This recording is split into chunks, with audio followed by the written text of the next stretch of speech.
ang aming pong pasalamat sa lahat ng naririto na nakikiramay sa akin. Sa lahat po ng anak ng aming memory, ako po ang hindi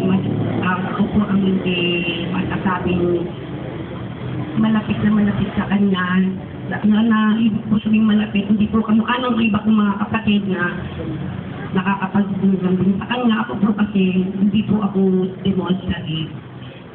Hindi ko ugali na ipinakikita ang nararamdaman ko. Kahit minsan hindi ko ipinaramdam sa kanya na mahal ko siya.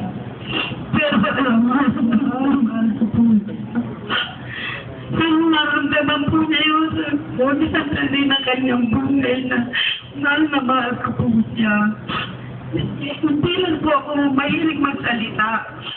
Pero sana po, nung nasa ospital kami, lahat po, sa bawat oras, naramdaman po niya yun sa akin. Nay, mahal na mahal po kita. Salamat po. So, before we will go to the final viewing, let us give the chance to Pastor Rod Malonzo.